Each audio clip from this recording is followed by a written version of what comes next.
nous aider dans la compréhension et dans la pratique de sa parole ce matin. Seigneur, nous voulons encore te confier ce moment, te confier aussi nos vies, nos pensées, nos cœurs. Nous voulons te recommander toutes choses. Ce matin, nous voulons encore méditer ta parole et avoir la pensée de ton esprit. Et tu sais que, Seigneur, les choses ne sont pas aussi aisées, les choses ne sont pas aussi faciles. Viens nous donner encore la force de comprendre et surtout de mettre en pratique ce que nous allons voir et entendre ce matin. Au nom de Jésus. Amen. Amen. Dieu nous bénisse tous. Amen. On va prendre notre Bible dans le livre de Jacques, chapitre 1, verset 12. Jacques, chapitre 1, verset 12.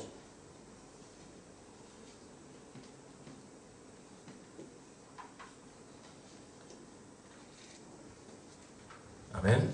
Amen. Si j'ai bonne mémoire, je pense que le premier secret de la réussite, c'est la parole de Dieu. Selon qu'il est écrit dans Josué 1, verset 8. Amen. Donc, si notre esprit ne compose pas avec la parole de Dieu, je pense qu'on ne doit pas s'attendre à un véritable succès dans notre vie. Alléluia. Des hommes du monde ont connu le succès, mais on sait à peine comment ça s'est terminé. Moi, je ne pense pas que quelqu'un veut terminer comme cela. On veut bien commencer puis bien finir. Alléluia. Et ils ont certes eu le succès sur la terre, mais ce succès-là ne les a pas conduits aussi au ciel. Alors que nous, on veut avoir le succès sur la terre et puis demain être encore au ciel. Alléluia. Et le premier secret, c'est la Bible, c'est la parole de Dieu. Donc, il faudrait qu'on fasse un effort pour que notre esprit vraiment collabore avec la parole de Dieu. Dans Jacques 1, verset 12, la Bible dit ceci. Heureux l'homme qui supporte patiemment la tentation, car après avoir été éprouvé, il recevra la couronne de vie que le Seigneur a promise à ceux qui l'aiment. Amen. Amen. Le petit mot, ou bien les deux phrases que je voudrais qu'on retienne ce matin. Le premier mot, c'est après avoir été éprouvé. Donc, éprouvé. Et deuxième, il recevra la couronne de vie que le Seigneur a promise à ceux qui l'aiment. Vous savez quelque chose, quand Dieu veut bénir sa fille ou son fils, quand Dieu veut bénir son enfant, quand Dieu veut bénir son serviteur, quand Dieu veut bénir son église, quand Dieu veut bénir, il vous fait passer par un temps de désert. Alléluia. Un temps de désert qu'on peut aussi appeler un temps d'épreuve. Et vous voyez que ici, la Bible dit que celui qui a pu supporter cette épreuve, après l'épreuve, il reçoit la couronne de vie. Donc ici, nous remarquons qu'avec Dieu, c'est après la pluie que vient le beau temps. C'est après le désert que vient la bénédiction. C'est après l'épreuve que vient l'élévation. Alléluia. Alors que quand on parle d'épreuve, l'épreuve c'est comme un examen. Alléluia. L'épreuve c'est comme un examen. Alors que, vous savez, pour nos élèves, pour ceux qui vont encore à l'école, l'examen se trouve toujours en fin d'année. Alléluia. Et l'examen, c'est un peu, si vous voulez, la conclusion de tous les devoirs, toutes les interrogations, tous les exercices qu'on a vus durant la période scolaire. Alléluia. Et ceux qui vont pleurer ce jour-là, c'est ceux qui n'ont pas été attentifs au cours du professeur. Parce que pour pouvoir d'abord comprendre, il faut d'abord entendre. Si tu n'entends pas, tu ne peux pas comprendre. Donc tu entends, tu comprends, et puis tu mets cela maintenant en pratique. Alléluia. Amen. Ne faisons pas comme les élèves qui attendent quand le professeur rentre en classe. Il dit, fermez tout, prenez bic et feuille. Et c'est maintenant qu'on va ouvrir le cahier de leçons, puis on va ouvrir la matière du monsieur, et puis commencer à regarder les dernières phrases qu'il a dites avant de venir nous dire on va faire interrogation. Ça ne marchera pas. Alléluia. Ceux qui s'en sortent toujours, c'est ceux qui prennent les cours du professeur au sérieux. C'est ceux qui, après avoir écouté à l'école, ils vont à la maison, ils reprennent les cours, ils revoient, ils font des exercices. Même quand ça ne va pas, on va chez le voisin pour qu'il puisse nous expliquer. On cherche par tous les moyens à avoir une réponse aux questions dont on n'a pas pu trouver la réponse. Alléluia. Et ce genre d'élèves-là, à moins que ça ne soit peut-être un cas de sorcellerie, ce genre d'élèves réussissent toujours. Amen. Et si ce matin, Jacques 1, verset 12, nous parle de preuves, nous parle d'examen, ça veut dire que nous aussi, nous devons être attentifs à la voix de Dieu. Parce qu'il y a un jour où tu seras éprouvé.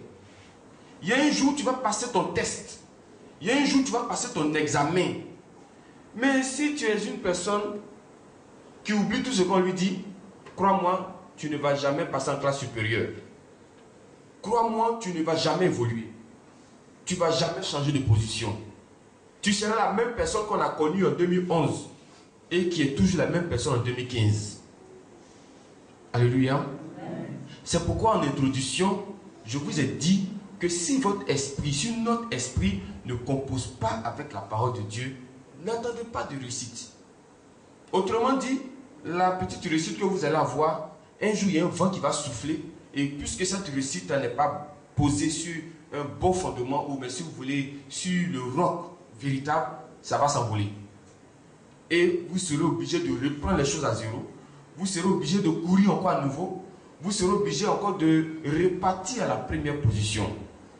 Alléluia. Alors que si tu es attentif à la voix de Dieu, si tu obéis à ses commandements, il dit que tu seras toujours à la tête. Entre temps, ceux qui sont à la tête, ce sont les meilleurs. Gloire à Dieu. Ce sont les meilleurs. C'est ceux qui savent retenir. C'est ceux qui savent apprendre correctement ce que le professeur donne. Et à l'école, on a effectivement ces qualités d'élèves qui, non seulement ne suivent pas le cours, mais aussi qui empêchent aux autres de suivre le cours. Alléluia. Tout ça, ça ne nous permet pas d'évoluer. Ça ne nous permet pas d'avancer.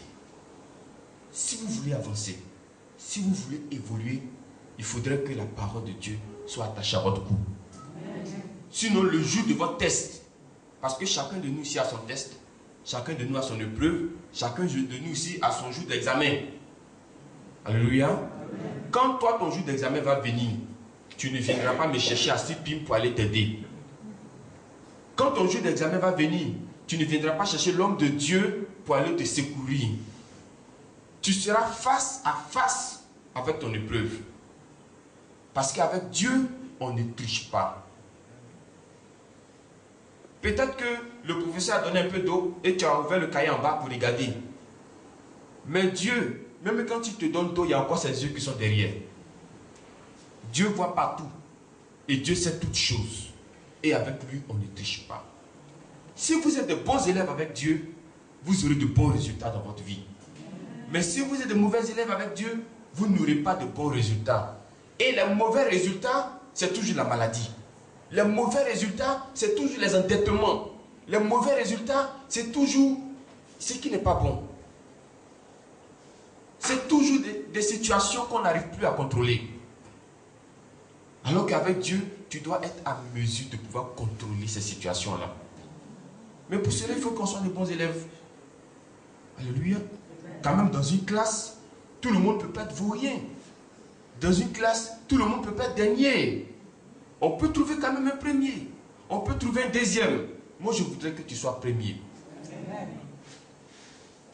Même si tu peux être premier, fais l'effort pour être deuxième.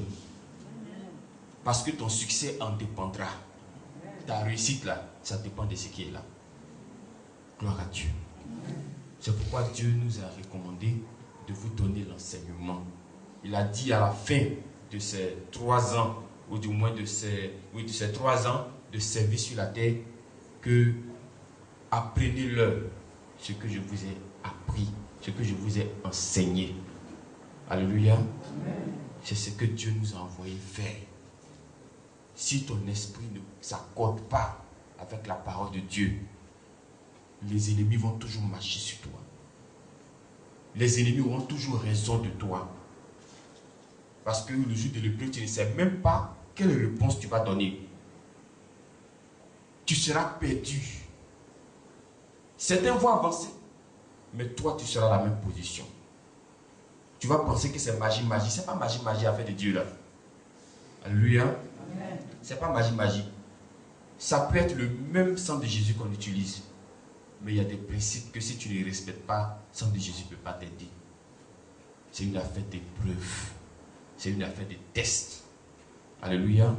Donc chacun de nous doit se mettre dans le rang. Chacun de nous doit se mettre sur la route.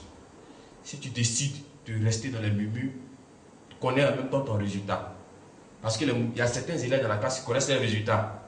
Avant même que ça sorte, ils connaissent déjà. Il connaît sa position. Donc il n'est pas surpris quand on finit d'appeler tout le monde et puis on l'appelle à la fin. Il n'est pas surpris. Il dit ça, c'est ma position méritée même. Et à la maison aussi, tout le monde connaît son résultat. Parce qu'on ne l'a jamais vu ouvrir cahier. On ne l'a jamais vu asseoir. Il est assis sur table en train d'étudier. Il est toujours dehors. Il est toujours entre les téléphones. On connaît ton résultat. Alléluia. Ce matin, vous avez votre Bible avec vous. Il faudrait que cette Bible soit votre compagne de tous les jours. Amen. Regardez ce qui est écrit dedans et appliquez cela à votre vie. Ça va vous donner du succès. Amen. Ça va vous donner la réussite. Amen. Souvent, vous cherchez la réussite à trop loin. Et c'est ce qui fait que vous marchez, vous tournez en rond. Alors que la chose est juste à côté de vous. Il te suffit simplement d'obéir un principe et puis il y a quelque chose qui s'accomplit pour toi. Amen. Alléluia. Amen. Donc voici le message de Dieu pour toi ce matin. Dieu voudrait que tu sois un bon élève. Et un bon élève, il n'oublie pas ses cours. Un bon élève, il apprend toujours ses leçons. Un bon élève, il n'est pas bavard. Les bons élèves de la classe là, vous n'allez pas les voir dans les petits coins de la classe, c'est les bavarder, André, je ne sais pas, c'est Dieu a donné bouche. Alléluia. Donc comportons-nous comme ces bons élèves. Et je pense que notre note sera 10 sur 10. Amen. Amen. Je pense qu'il y a une ici à qui Dieu, dans un songe, a donné 10 sur 20. Je lui ai dit que tu as la moyenne, mais tu peux encore faire mieux.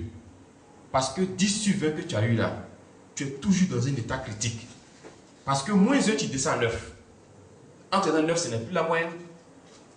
Donc Dieu veut te dire, c'est vrai que tu as fait un peu d'effort, mais il attend encore plus de toi.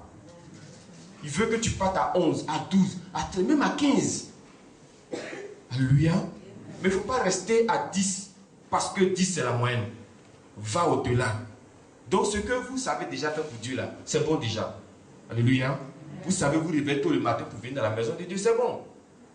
Mais vous pouvez aller encore au-delà. Vous pouvez encore faire plus. Je vous encourage ce matin à faire plus. Désormais, il ne faut plus que ton nom se retrouve dans des situations de scandale. Il ne faut plus que ton nom se retrouve dans le groupe des gens qui murmurent. Il faut que les bons élèves là ne marchent pas avec n'importe qui. Alléluia. Les bons élèves savent choisir les amis. C'est ça, se distinguer. Gloire à Dieu. Commencez à faire ces petites choses-là et vous serez des grands de demain. Et ça, c'est avec Dieu que cela est possible. Donc que Dieu nous fasse la grâce ce matin. Amen. À toi et à moi d'être de bons élèves. Quand on parle, il faut comprendre. Quand on dit, il faut écouter. Il faut faire l'effort de mettre cela en pratique. Il ne faut pas rester là toujours dire, nous, ça ne va pas, ça ne marche pas. Il faut faire l'effort. La Bible dit, efforcez-vous. Ça veut dire que ce n'est pas facile, mais tu fais l'effort. Et ton effort là va te donner de bons résultats demain. Donc que Dieu nous bénisse. La parole de Dieu est dans votre main. Elle est avec vous à la maison. Faites-en votre compagnie. Que Dieu vous bénisse.